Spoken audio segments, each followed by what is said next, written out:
അദ്ധ്യായം 91 അശംസ് മക്കയിൽ അവതരിച്ചത്. ഒന്നാം സൂക്തത്തിൽ സൂര്യന്റെ പേരിൽ സത്യം ചെയ്തിട്ടുള്ളതാണ് ഈ പേരിന് നിദാനം.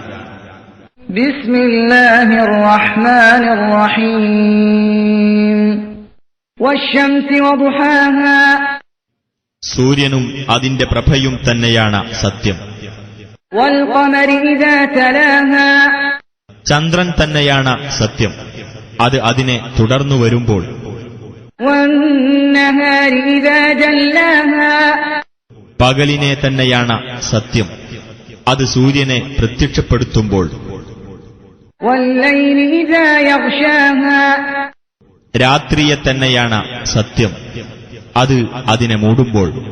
വസ്സമാഇ വമാ ബനാഹാ. ആകാശത്തെയും അതിനെ സ്ഥാപിച്ച രീതിയെയും തന്നെയാണ് സത്യം. വൽഅർദി വമാ തഹാഹാ. ഭൂമിയെയും അതിനെ വിസ്തൃതമാക്കിയ രീതിയെയും തന്നെയാണ് സത്യം. വനഫ്സിൻ വമാ സവ്വാഹാ.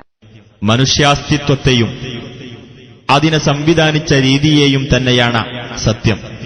ഫഅൽഹമഹാ ഫുജൂറഹാ വതഖ്വാഹാ. എന്നിട്ട് അതിന് അതിന്റെ ദുഷ്ടതയും അതിന്റെ സൂക്ഷ്മതയും സംബന്ധിച്ച് അവൻ ബോധം നൽകുകയും ചെയ്തിരിക്കുന്നു. ഖദ് അഫ്ലഹ മൻ സക്കാഹാ.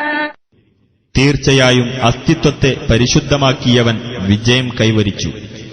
വഖദ് ഖാബ മൻ ദസ്സാഹാ. അതിനെ കളങ്കപ്പെടുത്തിയവൻ തീർച്ചയായും നിർഭാഗ്യമടയുകയും ചെയ്തു. കദ്ദബത് സമൂദ് ബിതഗ്വാഹാ. സമൂദ് ഗോത്രം അതിന്റെ ധിക്കാരം മൂലം സത്യത്തെ നിഷേധിച്ചു തള്ളുകയുണ്ടായി.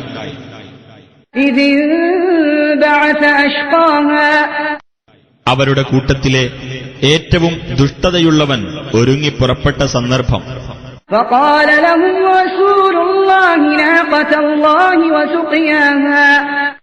അപ്പോൾ അല്ലാഹുവിന്റെ ദൂതൻ അവരോട് പറഞ്ഞു, അല്ലാഹുവിന്റെ ഒട്ടകത്തെയും അതിന്റെ വെള്ളം കുടിയും നിങ്ങൾ സൂക്ഷിക്കുക. فكذبوه فعقروها فدمدم عليهم ربهم بذنبهم فسواها. അപ്പോൾ അവർ അദ്ദേഹത്തെ നിഷേധിച്ചു തള്ളുകയും ആ ഒട്ടകത്തെ അറുകൊല നടത്തുകയും ചെയ്തു.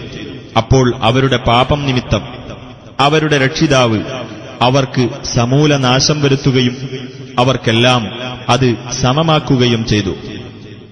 ولا يخاف عقباها. അതിന്റെ അനന്തരഫലം അവൻ ഭയപ്പെട്ടിരുന്നുമില്ല.